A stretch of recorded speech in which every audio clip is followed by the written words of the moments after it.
Dengue, Zika ও chikungunya একসঙ্গে ৩ ভাইরাসের আক্রমণের মুখে বাংলাদেশ। ৩টি ভাইরাসই ছড়ায় এডিস মশার মাধ্যমে। আইইডিসিআর জানিয়েছে, এবার ১০ জনের শরীরে জিকা ভাইরাস পাওয়া গেছে। এডিস মশা নিধনে সর্বোচ্চ গুরুত্ব দেওয়ার পরামর্শ চিকিৎসকদের।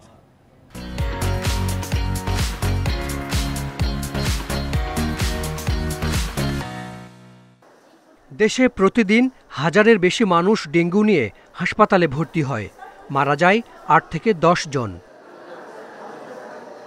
এর সঙ্গে এবার যুক্ত হল জিকা ভাইরাস। এবছর ১০ জনের শরীরে শনাক্ত হয়েছে। জিকা ডেঙ্গুর মতো মারাত্মক না হলেও অন্তঃসত্ত্বা নারীর জন্য বিপদের কারণ।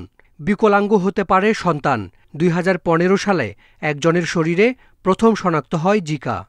জিকা যদি প্রেগনেন্ট ওমেনকে আক্রান্ত করে, তাহলে উনি যদি ওনার যে বাচ্চাটা থাকবে মায়ের পেটে, সেই বাচ্চাটার আপনার জন্মগত ত্রুটি হওয়ার সম্ভাবনা থাকে।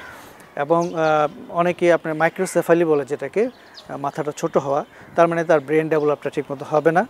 এবং এছাড়াও আরও বেশ কিছু জন্মগত ত্রুটি থাকতে পারে, এমন মিসক্যারেজ হয়ে যেতে পারে, বাচ্চা হয়তো জন্মই নিল না, মারা গেল।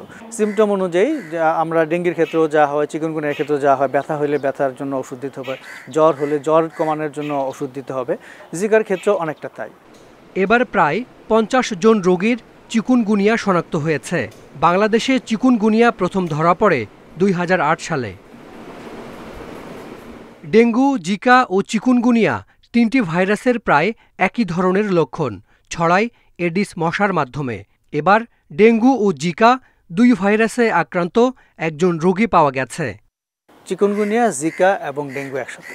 অন্য কোনো বছর আমরা একসাথে ৩টা পাইনি। প্রতি বছরই ডেঙ্গু কেসও বাড়ছে এবং ডেঙ্গুর ধরনও বাড়ছে, মৃত্যুর ঝুঁকিও বাড়ছে। কাজে এর থেকে আমাদের কোনো আমরা সরে আসতে পারবো না। এবং একটা ডেঙ্গিকে যদি মাথায় রেখে আমি কন্ট্রোল করতে পারি, তাহলে চিকুনগুনিয়া এবং জিকা সেটা অটোমেটিক্যালি কন্ট্রোল হয়ে যাবে। আইইডিসিআর জানিয়েছে, জিকা ও চিকুনগুনিয়া আক্রান্ত রোগীদের ক্ষেত্রে তেমন জটিলতা দেখা যায়নি। Hasan Misbah, independent news, Dhaka.